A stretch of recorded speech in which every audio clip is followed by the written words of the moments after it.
Welcome to this journey of one of the most disturbing cases in recorded history of the Appalachian Mountains. Before we begin, I invite you to leave a comment about where you're watching from and the exact time you heard this story. We're interested in knowing where and at what times of day or night these documented accounts arrive. It began with a whisper, as most terrible things do in the mountains of Appalachia. The year was 1899, and the small coal mining community of Blackwater Hollow in McDowell County, West Virginia, was experiencing an unprecedented prosperity. The Norfolk and Western Railway had expanded its operations, bringing jobs and relative wealth to a region long accustomed to hardship. But beneath this veneer of progress lay something far more insidious, a pattern so disturbing that county records would later be found with curious gaps, pages torn or stained beyond recognition. The account I'm about to share with you was pieced together from fragments: courthouse documents with sections mysteriously excised, personal correspondence preserved by those who understood their significance, newspaper articles that hint at darker truths between the lines, and oral histories passed down through generations of those who witnessed events too strange to be coincidental, too methodical to be chance. What emerges is not merely the story of a woman who defied the constraints of her time, but a chronicle of calculated retribution that would forever alter the power dynamics of an entire region. Eleanor Blackwood arrived in Blackwater Hollow in the spring of 1899, a widow already at the tender age of 24. She came from Virginia's Shenandoah Valley, or so she claimed in her boarding house registration. Records from that region show no family by that name, though a fire at the Rockingham County Courthouse in 1897 destroyed many vital statistics from the preceding decades, making verification impossible. What drew attention wasn't her youth or her solitary status — widows were common enough in mining country — but rather her unusual composure. She carried herself with the quiet dignity of someone 3 times her age, noted Margaret Whitaker, the postmistress, in a letter to her sister dated April 12, 1899. There is something in her eyes that makes one want to look away, like staring directly at the sun. Eleanor secured lodging at the Coalfield Boarding House on Main Street, a respectable establishment run by the stern but fair-minded widow Prentice. The boarding house ledger, preserved in the County Historical Society, shows that Eleanor paid 3 months' rent in advance, an unusual practice that raised no objections from Mrs. Prentice, who noted only that the new tenant keeps to herself in a way that demands respect rather than suspicion. Within days, Eleanor had obtained employment as a nurse companion to aging Judge Nathaniel Harmon, whose sprawling farmhouse stood on 50 acres at the edge of town. The judge, once the region's most feared judicial authority, had suffered a debilitating stroke the previous winter, leaving him partially paralyzed and increasingly isolated. His only son had perished years earlier in a mining accident, and his previous nurse had departed rather suddenly, citing a family emergency that would later prove surprisingly difficult to verify. Subsequent inquiries revealed that the woman had relocated to Ohio, refusing all correspondence regarding her former employer. What happened next was documented in the Blackwater Gazette in a small article on page 6, dated June 3, 1899. Judge Harmon's health has seen remarkable improvement under the care of his new nurse, the widow Eleanor Blackwood. The judge was seen taking short walks in his garden this Tuesday past, an activity previously thought impossible given his condition. The article, brief as it was, represented the first thread in a tapestry of peculiarities that would eventually unravel into something far more disturbing. Dr. William Thatcher, who had treated the judge following his stroke, expressed surprise at the recovery in his medical journal. The improvement defies conventional understanding. The damage to the brain tissue appeared permanent and extensive. That he now walks and speaks with minimal impediment suggests either a misdiagnosis on my part or some method of treatment unknown to modern medicine. By autumn of that year, Eleanor Blackwood had become Mrs. Eleanor Harmon in a private ceremony attended by only the necessary witnesses. The judge, now 72, appeared rejuvenated according to those present.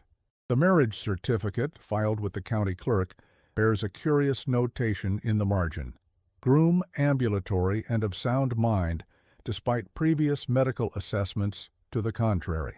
Remarkable recovery noted. The clerk who made this annotation, one Thomas Jenkins, later commented to a colleague that the judge looked at his bride not with the doting affection of an elderly man fortunate in love, but with something closer to reverence, or perhaps fear. This observation, recorded in Jenkins' personal diary, was never shared publicly during his lifetime. No one thought to question how a man so thoroughly incapacitated had made such a dramatic recovery. No one thought to inquire about the previous Mrs. Blackwood, or how exactly she had been widowed. In the hollows of Appalachia, at the turn of the century, privacy was respected almost as a religion. Questions weren't asked and answers weren't volunteered.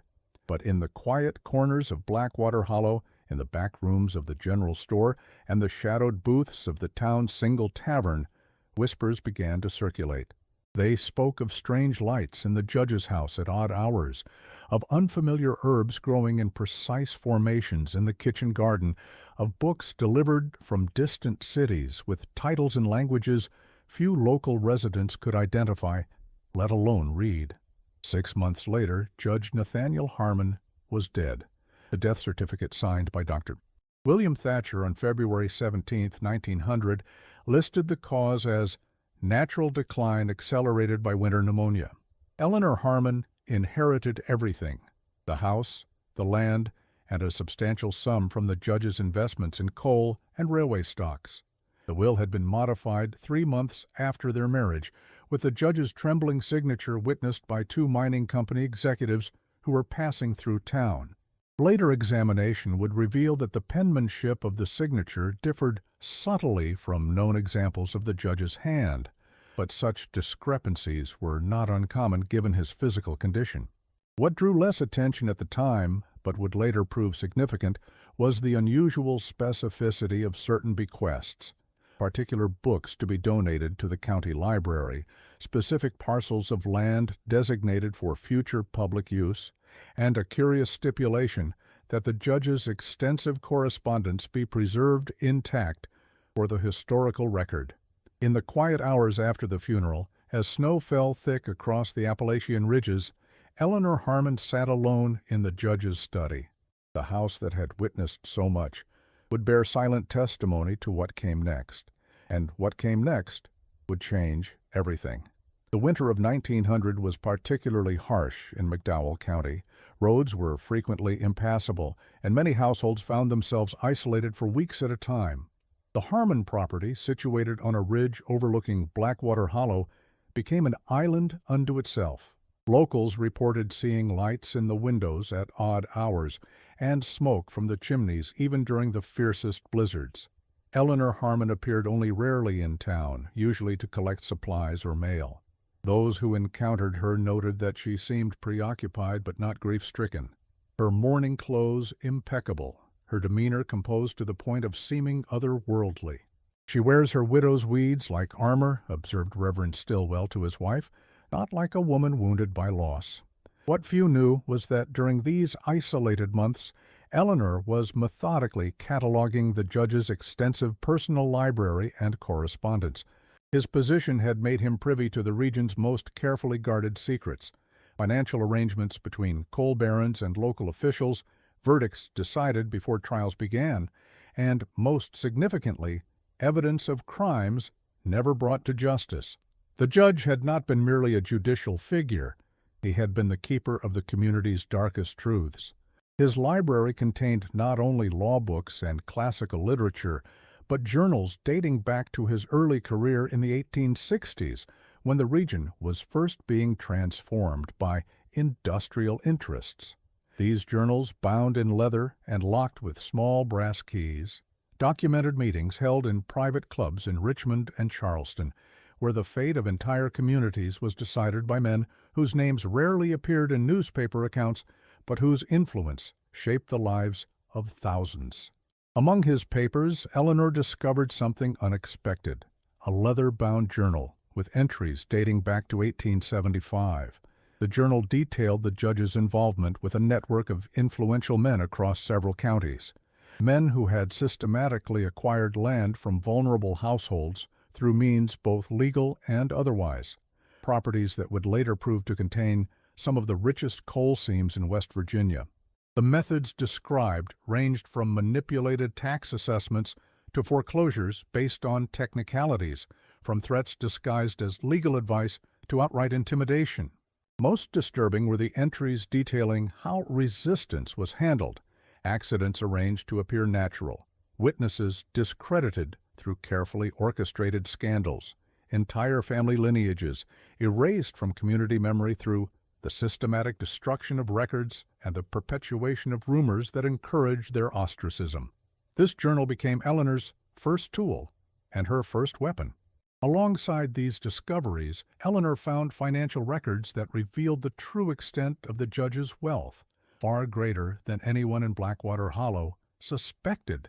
Investments extended beyond local mining operations to railroads, timber rights, and manufacturing concerns across multiple states. More significant than the assets themselves were the connections they represented, ties to powerful families and institutions that spanned the eastern seaboard. The judge, it seemed, had been not merely a local authority, but a node in a vast network of influence that operated largely unseen by those whose lives it controlled. By spring of 1901, Eleanor Harmon had emerged from her winter seclusion, transformed. The quiet widow had become an astute businesswoman. She appeared at the First National Bank of McDowell County with documents detailing mining rights the judge had apparently acquired but never exploited. The bank manager, one Howard Pennington, was initially dismissive of the widow's business aspirations. Then she showed him certain pages from the judge's journal. The pages in question, according to bank records obtained decades later through a Freedom of Information request, contained details of Pennington's involvement in a scheme to defraud miners of their rightfully earned wages through manipulated weight measurements at the company scales, a practice that had led to violent confrontations at several mining operations throughout the region. Mysterious, Pennington's demeanor changed so dramatically one might have thought he'd seen a ghost, recalled bank teller Thomas Collins many years later. He took Mrs. Harmon into his private office immediately, and when they emerged an hour later, he personally walked her to her carriage, hat in hand. I remember thinking it strange that a woman in mourning could command such deference from a man known for his contempt toward the gentler sex. The loan she secured that day would be the first of many financial arrangements that defied the conventions of the era. A woman, especially a widow, conducting business independently was unusual enough. That she succeeded so thoroughly was remarkable. That no one dared to oppose her was telling. During this period, Eleanor made a curious addition to her household staff, a young woman named Sarah Adkins, hired ostensibly as a companion but who functioned more as an assistant or apprentice. Adkins, 20 years old and literate at a time when formal education for women in the region remained limited, had previously worked as a clerk in a dry goods store in Charleston. How Eleanor identified and recruited her remains unclear, but correspondence between the two women before Sarah's arrival in Blackwater Hollow suggests a careful vetting process that extended over several months. "You ask if I can keep accounts," Sarah wrote in a letter dated December 1900. "I have managed the ledgers at Mr. Phillips's establishment for 2 years without error or oversight. You ask if I understand discretion. Madam, I have lived my entire life among people who would deny me opportunity based on my sex alone. Discretion is as natural to me as breathing." Sarah would remain with Eleanor for the next 7 years, one of the few people granted access to the inner workings of the widow's increasingly complex operations. By the end of 1901, Eleanor Harmon had used the judge's connections and her newfound financial leverage to become a silent partner in several mining operations. Her home on the ridge became known for hosting dinner parties attended by an unusual mix of guests, mining executives, county officials, and occasionally men who arrived after dark and departed before dawn, their identities obscured, and their business never discussed. The topics covered at these gatherings, according to household staff who later provided statements to local historians, ranged from operational safety in mines to the treatment of workers, from environmental concerns to the long-term economic development of the region. Witnesses described these conversations not as social pleasantries, but as negotiations, with Eleanor often sitting silently for long stretches before asking a single, penetrating question that would redirect the entire discussion. She had a way of listening that made powerful men uncomfortable, recalled James Wilson, who served as butler at the Harmon House during this period. Most people listen, waiting for their turn to speak. Mrs. Harmon listened as if she were collecting something valuable, something she might use later. I saw grown men, important men, squirm under that attention. During this period, Eleanor also began a curious practice of collecting daguerreotypes and early photographs. She commissioned portraits of herself that were never displayed. She acquired cameras and taught herself the developing process, converting one of the judge's outbuildings into a darkroom. What images she captured there remain unknown, but delivery logs from the Blackwater General Store show regular purchases of photographic chemicals and papers. One delivery boy reported glimpsing inside the darkroom once when delivering supplies.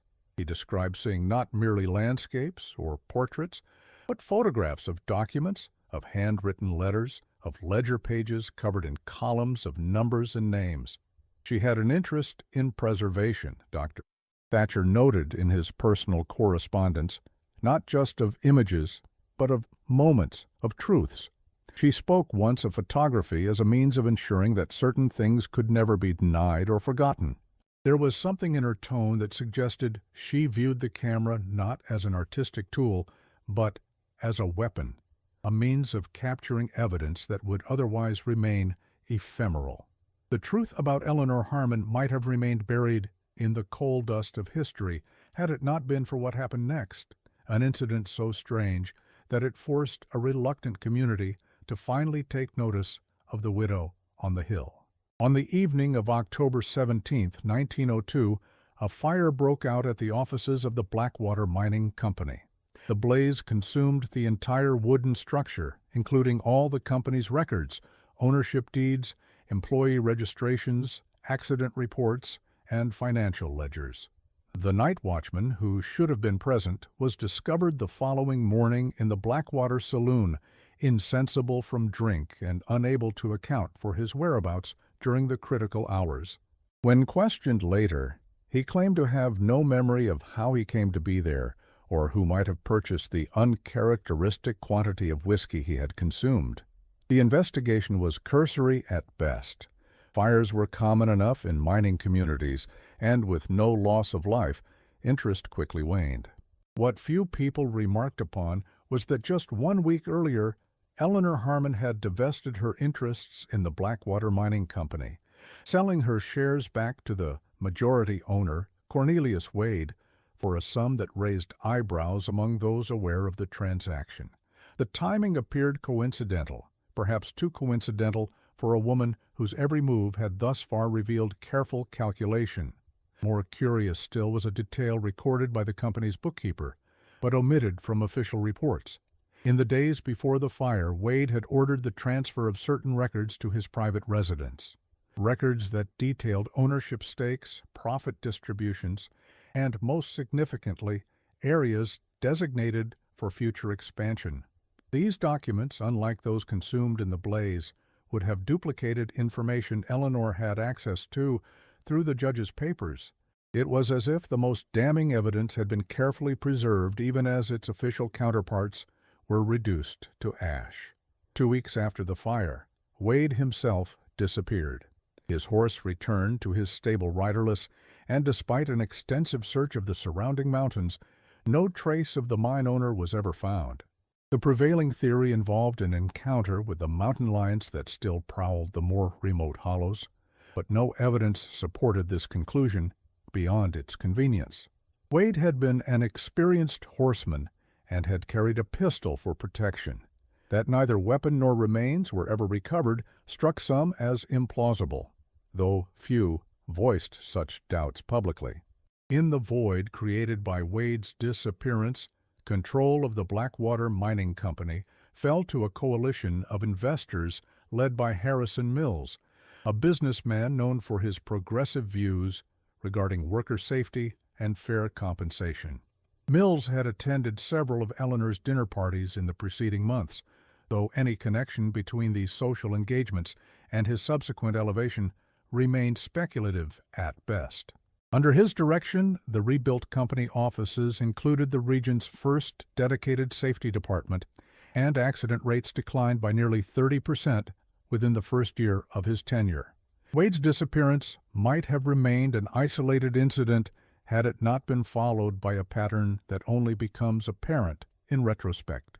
Over the next 5 years, from 1902 to 1907, 6 men associated with mining operations in McDowell County vanished or died under circumstances that, while individually explainable, collectively formed a disturbing trend. All 6 had at one time done business with Eleanor Harmon. All 6 had been mentioned in Judge Harmon's journal in entries dating back 20 years or more. All 6 had been implicated in decisions that led directly to worker deaths, environmental destruction, or the systematic exploitation of vulnerable communities.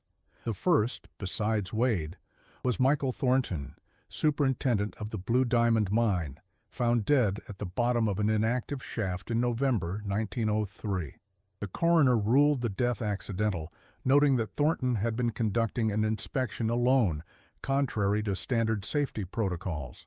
3 months earlier, Thornton had rejected a petition from workers requesting additional support beams in areas where ceiling collapses had occurred with increasing frequency. Next was George Blackburn, attorney for the Consolidated Coal Association, who suffered a fatal heart attack while alone in his office in May 1904. Blackburn had represented mine owners in dozens of cases involving injury, compensation, winning all but 2 through legal maneuvering that often left injured miners and their families destitute. His personal papers, examined after his death, revealed an unusual preoccupation with security in the weeks before his passing. He had changed the locks on both his office and home, had begun carrying a pistol despite no known threats, and had written several letters to colleagues expressing concern about unspecified inquiries into his past cases. The others followed in similar fashion: a mining engineer whose brake lines failed on a mountain road in 1905, a company doctor who drowned during a fishing expedition in 1906, a land acquisition specialist found hanging in his barn in what was ruled a suicide that same year, and finally, a state inspector known for accepting bribes who simply vanished while traveling between inspection sites in early 1907. His luggage was discovered in his hotel room, his paperwork neatly arranged on the desk, his wallet and watch still in the bedside drawer. It was as if he had stepped out for air and kept walking into oblivion. What connects these disappearances to the widow remains circumstantial at best. No charges were ever filed. No accusations were openly made. But in a community where whispers carried more weight than shouts, Eleanor's reputation took on a particular quality. Not fear exactly, but a wary respect that bordered on reverence. "You didn't cross paths with Mrs. Harmon unless she wished it," recalled Abigail Porter, whose father ran the company store. "And if she took an interest in your affairs, whether business or personal, you understood that your life had somehow become significant in ways you might never fully comprehend." People spoke of her in the way they might speak of weather, a force beyond control or understanding, something to be respected and accommodated rather than challenged. This period of Eleanor's ascendancy coincided with what locals referred to as the quiet time, a span of years when mining accidents declined dramatically, when company doctors reported fewer cases of black lung, when wages improved slightly and working conditions showed marginal enhancements. These improvements were attributed publicly to progressive reforms sweeping the nation.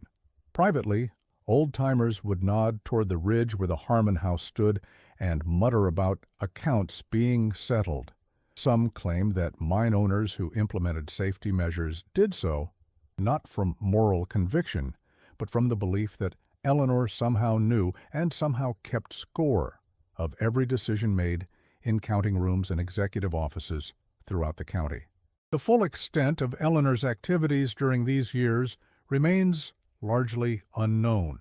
County records show that she continued to acquire property throughout the region, often purchasing land that appeared to have little value only to sell it years later at substantial profit. She maintained her social position through carefully orchestrated charity work, contributing to the construction of community facilities in 1905 and establishing a fund for widows of mining accidents in 1906. These public acts of philanthropy, while seemingly conventional for a woman of her standing, carried subtle differences from the usual charitable endeavors of the wealthy. The Widows' Fund provided not merely financial support, but legal counsel regarding compensation claims and pension rights. What few people knew was that Eleanor had begun corresponding with certain figures beyond the mountains: journalists in Pittsburgh and Charleston, labor organizers in Pennsylvania, even federal officials in Washington. These letters, discovered decades later in a sealed compartment beneath the floorboards of her bedroom, reveal a woman systematically documenting the corruption and exploitation that defined the Appalachian coal industry at the turn of the century. She provided dates, names, copies of altered safety reports, details of bribery payments to inspectors, and most damning, evidence connecting specific decisions by mine executives to subsequent accidents that claimed workers' lives. "The blood of these mountains is not coal but truth," she wrote to one Pittsburgh editor who never published her accounts, and truth, like coal, remains buried until someone with sufficient courage and proper tools decides to bring it to light. I have spent years mining a particular vein of truth, one that connects the comfortable parlors of Charleston and Richmond to the collapsed lungs of men who will never see 40, to the hungry widows who will never see justice, to the poisoned streams where no fish swim and no birds drink. This truth has a price, as all valuable things do. I am prepared to pay it. The question is whether others are prepared to hear it. The relative stability of these years ended abruptly in the spring of 1907, when a series of explosions rocked the Blackwater No. 4 mine, killing 27 men and trapping dozens more. The disaster made national headlines not for its death toll. Mine disasters with far higher casualties were tragically common, but for what happened afterward. Unlike previous accidents, where company officials controlled access and information, this time reporters and government inspectors arrived quickly. Their presence was attributed to anonymous telegrams sent simultaneously to newspapers and federal offices in multiple cities. These telegrams not only reported the explosion, but included detailed allegations about safety violations and prior warnings that had been ignored.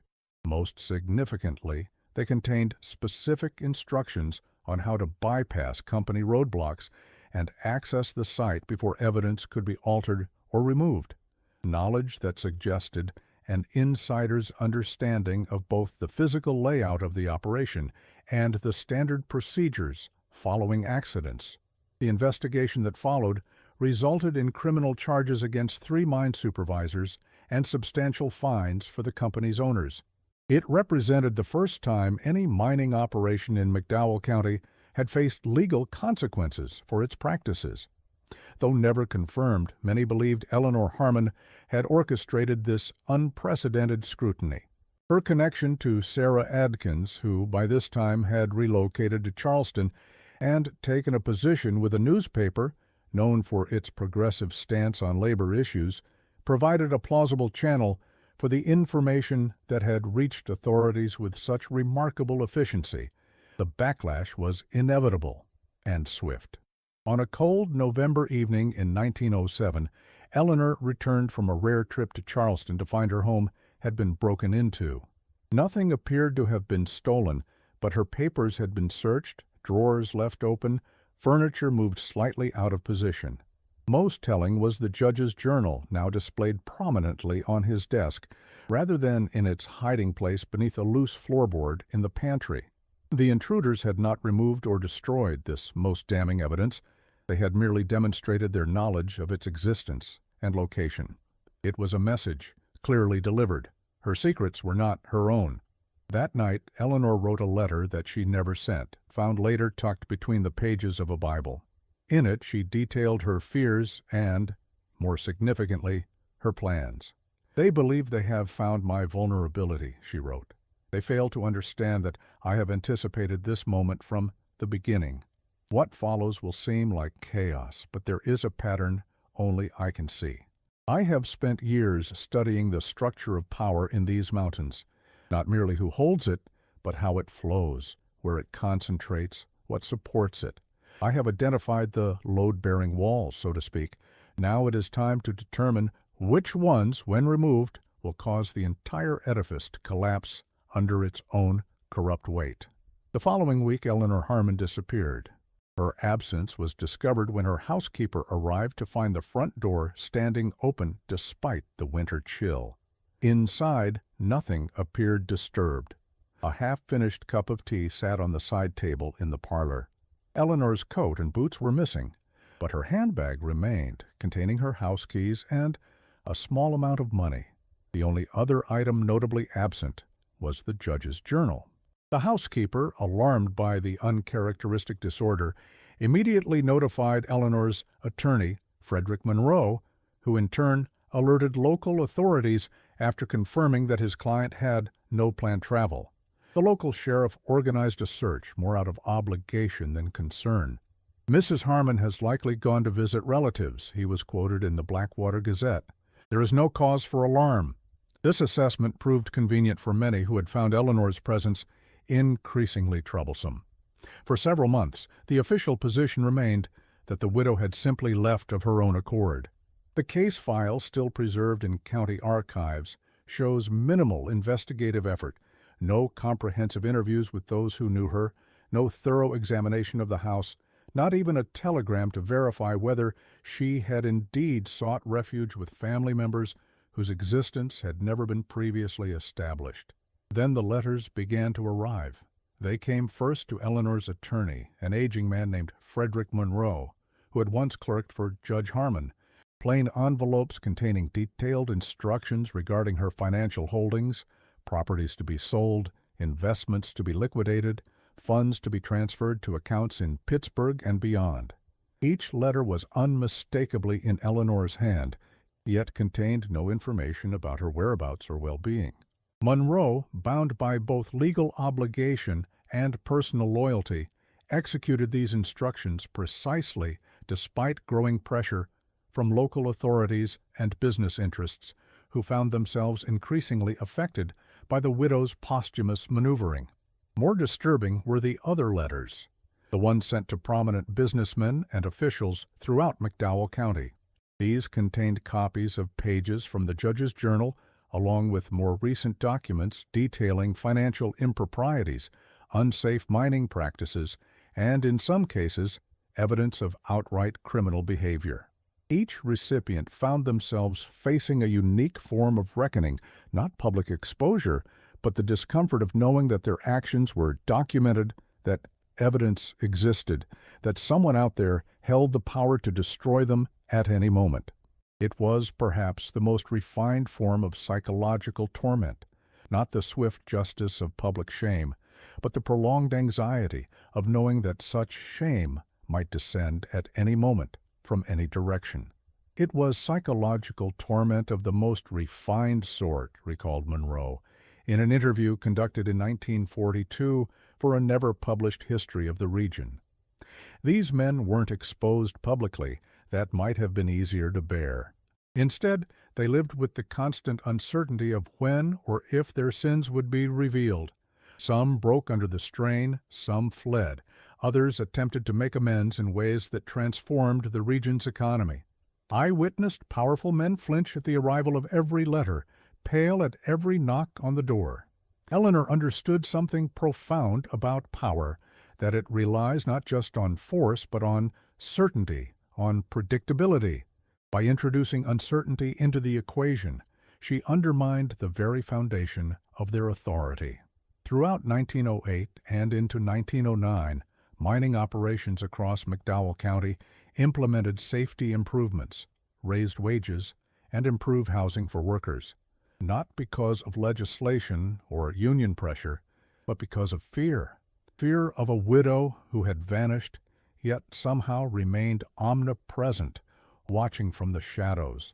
Companies that had previously spared every expense suddenly found funds for safety equipment, for proper ventilation systems, for structural supports that exceeded minimum requirements.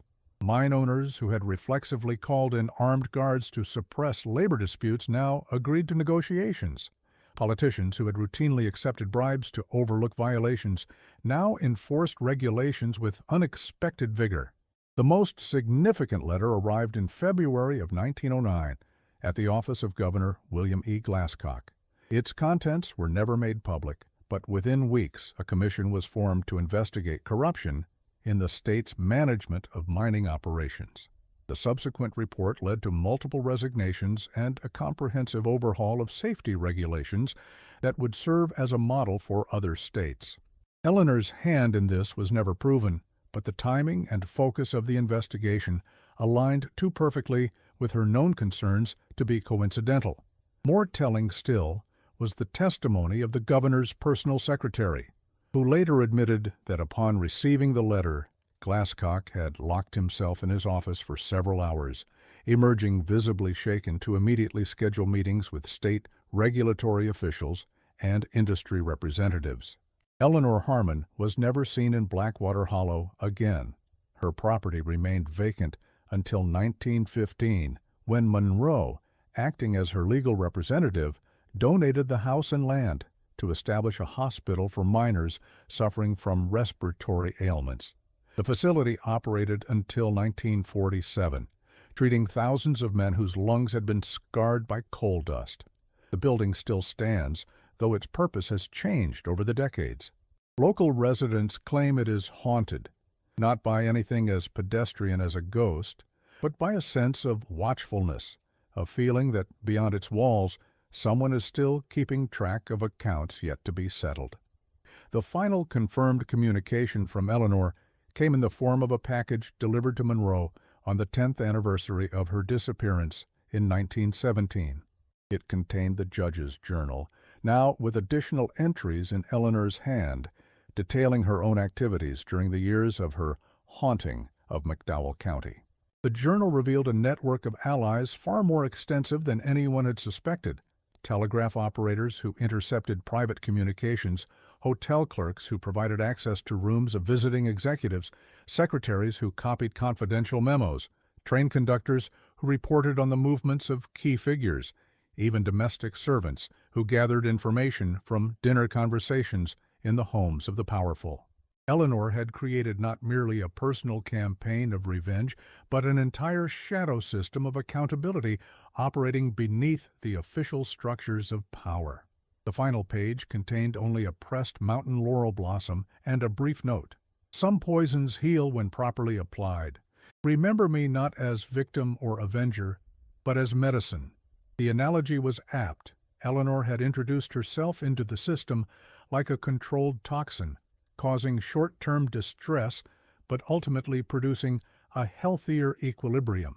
The improvements in mining safety, worker compensation, and environmental protection that emerged during this period would save countless lives and preserve resources for future generations. That these changes came not through conventional reform, but through what amounted to a campaign of psychological warfare, raises questions about justice, ethics, and necessity that historians continue to debate. Monroe kept the journal until his death in 1952, after which it was supposedly transferred to the State Historical Archive in Charleston. No record of its arrival exists, and researchers who have sought it have encountered only denials of its existence or claims that it was destroyed in a minor fire in 1953. Whether this represents bureaucratic confusion or deliberate suppression remains one of many unanswered questions. What seems clear, however, is that certain interests would prefer that Eleanor Harmon's methods and evidence remain buried, that her story be treated as folklore rather than documented history. The true fate of Eleanor Harmon represents perhaps the most tantalizing mystery of all. Rumors persisted for decades, sightings in Pittsburgh, Philadelphia, even London. A woman matching her description was reported working with labor organizers in Pennsylvania coal country throughout the 1910s. A photographer with the same unusual eyes documented conditions in textile mills across New England in the 1920s.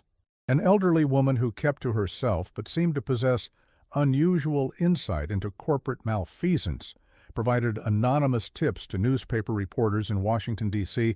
throughout the 1930s. These accounts, gathered by folklorists and labor historians in the mid-20th century, suggest not merely that Eleanor survived her disappearance, but that she continued her work of quiet intervention for decades afterward. What's particularly striking about these potential sightings is their distribution. Not random appearances scattered without pattern, but a trail that follows the expansion of industrial capitalism across the eastern United States. From coal to textiles to manufacturing to finance, each location and industry where Eleanor's presence was reported had experienced some form of labor awakening, regulatory improvement, or corporate reform shortly after her apparent arrival. It suggests a lifetime of calculated interventions, of strategic pressure, applied at vulnerable points within systems of power, a methodology refined in the hollows of Appalachia, and subsequently deployed across a much broader landscape. None of these potential connections was ever verified, and with the passage of time, the likelihood of confirmation diminishes further. What remains instead is the impact, the ripples that spread outward from this singular woman's actions, altering the landscape of power in ways that would be felt for generations. The improved safety standards in West Virginia mines alone saved an estimated 200 lives between 1910 and 1930, according to a study conducted by the Department of Labor in 1932. The regulatory framework established following the Governor's Commission became a template for similar reforms in Pennsylvania, Kentucky, and eventually at the federal level. These changes, while often attributed to the progressive movement's broader momentum, can be traced with remarkable precision to the specific pressures applied by Eleanor and her network of informants and allies. The most compelling evidence for Eleanor's continued existence after her disappearance emerged in 1962, when a small law firm in Charleston received a package containing detailed documentation of safety violations at a mine in neighboring Raleigh County. The evidence arrived 3 days before a collapse that would have killed dozens had the mine not been temporarily closed for inspection due to the anonymous tip. Included with the documents was a pressed mountain laurel blossom, dried but perfectly preserved. The law firm's senior partner, when interviewed by a local historian in 1965, admitted that this was not the first such package they had received over the decades. Similar documentation, always accompanied by the distinctive flora, had arrived at irregular intervals since the 1920s, each time preceding potential disasters or exposing conditions that endangered workers. In the years since, similar incidents have occurred with decreasing frequency, anonymous interventions that arrive just in time to prevent disasters or expose corruption, often accompanied by that same mountain flower. The last confirmed instance was in 1969, more than 60 years after Eleanor Harmon vanished from her home in Blackwater Hollow. Since then, silence.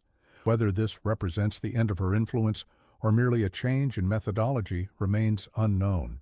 What seems clear, however, is that her approach, the strategic application of documented truth as a lever against entrenched power, established a template that others have continued to follow. From whistleblowers to investigative journalists to the modern phenomenon of anonymous data leaks that expose corporate and governmental misconduct. Perhaps the most unsettling aspect of Eleanor's story is not what is known but what remains hidden, the true extent of her activities, the identities of her allies, the fate of those who opposed her most directly. County death records from 1902 to 1915 show an unusual pattern of heart failures, hunting accidents, and mysterious ailments among men associated with the mining industry. Nothing that could be definitively connected to foul play, yet statistically improbable in their concentration. A mathematical analysis conducted in 1978 by a graduate student at West Virginia University found that men who had held positions of authority in operations with poor safety records died at a rate 2.7 times higher than their counterparts in other industries during this period. The study was never published, and the student's academic career ended abruptly when funding for his research was withdrawn without explanation. More disturbing still are the gaps in the records themselves, missing pages, altered entries, entire months of documentation that vanished during a courthouse renovation in 1932. These institutional memories, excised with surgical precision, suggest a level of influence extending well beyond the capabilities of a single widow, no matter how determined. They point instead to a conspiracy of silence that includes not just those who feared exposure, but those who benefited from Eleanor's interventions, former miners who ascended to political office, labor organizers who gained unexpected leverage in negotiations, journalists whose careers were made by exclusive information that arrived in plain envelopes with no return address. In the absence of concrete answers, Eleanor Harmon has become something more powerful than a historical figure. She is now a symbol, a cautionary tale, a folk hero or villain depending on one's perspective. In the small towns and hollows of McDowell County, her name is still occasionally invoked when corporations overstep, when powerful men abuse their positions, when justice seems distant. Eleanor's watching, they say in hushed tones, and perhaps in some form she is, not as an immortal presence, but as an idea that refuses to die, a methodology of resistance that continues to inspire those who find themselves facing systems of power that appear impervious to conventional challenges. She understood something fundamental about power that most miss, observed labor historian Margaret Collins in her 1987 book, Shadows in the Coalfields. Power doesn't fear frontal assaults. It's designed to withstand them. What it fears is exposure, scrutiny, the disinfecting light of truth, applied not all at once in a blaze that can be dismissed as radical agitation, but slowly, methodically, in carefully measured doses that cannot be easily traced to their source. Eleanor didn't attack the system, she infected it with accountability. And like any infection that takes hold, it spread through vectors that the powerful couldn't identify until the changes were irreversible. What remains beyond dispute is that a young widow arrived in Blackwater Hollow in 1899, married a man of influence, and within a decade had reshaped the power structures of an entire region through means that defied the limitations imposed on women of her era. That she did so without violence, directly attributable to her at least, without formal authority, and largely without public recognition, makes her methods all the more remarkable.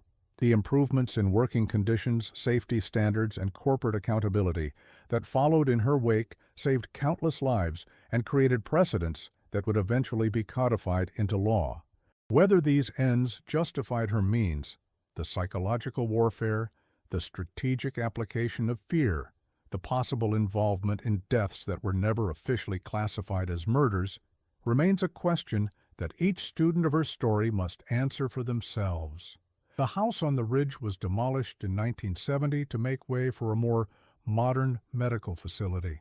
During the excavation of the foundation, workers discovered a sealed metal box containing a single photograph, a portrait of Eleanor Harmon, taken shortly before her disappearance. Unlike the formal, stiff portraits common to the era, this image captures a slight smile, a knowing look. The eyes that Margaret Whittaker had found so discomfiting in 1899 stare out across the decades with unmistakable intelligence and purpose. There is nothing supernatural in that gaze, nothing that suggests powers beyond the human. What it conveys instead is something perhaps more disturbing, the calm certainty of someone who has identified precisely which pressure points will cause a system to transform or collapse. On the back, written in a steady hand, is a quote from Shakespeare's Macbeth: "Look like the innocent flower, but be the serpent under it."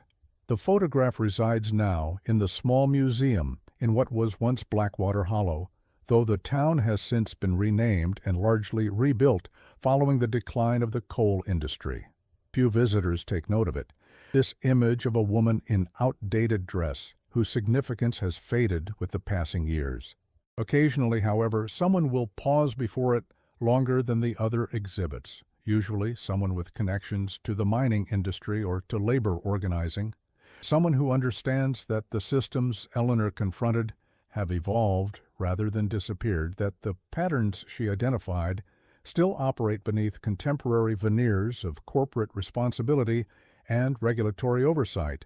But for those who know the stories, who have heard the whispers passed down through generations, the portrait serves as a reminder that power wears many faces, that justice follows winding paths, that some wounds never fully heal, and that in the mountains of Appalachia, where secrets run as deep as coal seams, the most dangerous force of all may be the truth when finally unearthed. The last verified document connected to Eleanor Harmon is a deed transfer dated 1965, conveying a small parcel of land near the original Harmon property to a conservation trust. The lawyer who handled the transaction reported that his instructions came via mail from a location he was not at liberty to disclose.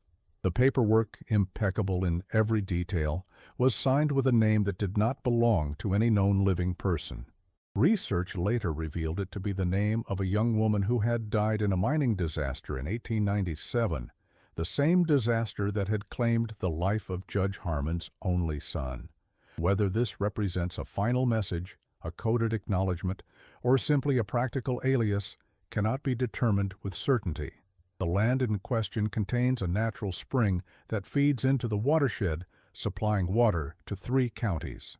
Mining operations had been planned for adjacent properties, but were abandoned after surveys revealed unexpected geological complications. Those complications, never specified in public records, apparently rendered extraction unprofitable despite the known presence of significant coal deposits. Environmental scientists who studied the area in the early 2000s discovered that the spring's particular location and flow patterns created a hydrological system that would have been catastrophically disrupted by mining activity, disruption that would have contaminated water supplies for thousands of residents. Whether this was known in the 1960s and whether it factored into Eleanor's decision to protect this specific parcel remains speculative. What is clear is that her final documented act was one of preservation rather than confrontation, securing for future generations a resource whose value transcends immediate economic calculation. Today, the spring continues to flow, the water running clear and clean through forests that have reclaimed land once scarred by industry. Local residents treat that particular hollow with respectful distance, not because of any specific danger, but because of a persistent belief that the place belongs to someone else, someone who might still return to check on what is hers. This superstition, easy to dismiss as rural folklore, nevertheless reflects something profound about Eleanor's legacy, the sense that she created spaces, both physical and psychological, where certain rules apply regardless of economic pressure or political influence. Boundaries that, once established, possess a curious resilience. In the end, perhaps that is Eleanor Harmon's most enduring legacy, not the policies she influenced or the powerful men she humbled, but the spaces she preserved, both physical and psychological. The boundaries she established through methods both subtle and profound. The understanding still palpable in certain corners of Appalachia that some actions carry consequences that extend beyond legal systems and social conventions, reaching across time itself. The mountains remember, goes an old saying in McDowell County, and so does she. Whether this represents folk wisdom or genuine insight into a presence that lingers beyond normal human limitations remains a question without a satisfactory answer. What is certain is that in the hollows and ridges of West Virginia, in communities built on coal and blood and silence, the story of the widow who rewrote the rules continues to resonate. It offers a particular kind of hope, not the optimistic vision of systems reformed through conventional means, but the more pragmatic reassurance that even the most entrenched power can be vulnerable to truth strategically applied, that sometimes justice arrives not through official channels but through unexpected interventions at critical moments, that the most effective resistance may be the kind that remains partially hidden, operating in the spaces between official narratives. And on rare occasions, usually during the mountain laurel's blooming season, visitors to the old hospital that once was her home report a curious sensation, not of being watched exactly, but of being measured, assessed, accounted for. As if somewhere, in some form, Eleanor Harmon is still keeping her ledger, still balancing the scales of a justice too personal and too profound to be entrusted to courts or laws. The most recent such account comes from 1968, when a mining executive touring potential development sites experienced an overwhelming compulsion to leave the region immediately. He abandoned promising business prospects without explanation and reportedly told a colleague, "There are places where the land itself says no." Investigation later revealed that the site he had been considering had unusual geological features that would have made mining not just environmentally destructive, but physically hazardous to workers, facts that were not reflected in the preliminary surveys but would have been apparent to someone with intimate knowledge of the local terrain. Whether this represents coincidence, subconscious recognition of danger signs, or something more difficult to explain within conventional frameworks remains open to interpretation. He never returned to West Virginia. As this account draws to a close, it seems appropriate to acknowledge what can and cannot be known with certainty about Eleanor Harmon. The documented facts, her arrival, her marriage, her disappearance, provide only the skeleton of a narrative whose full flesh may never be restored.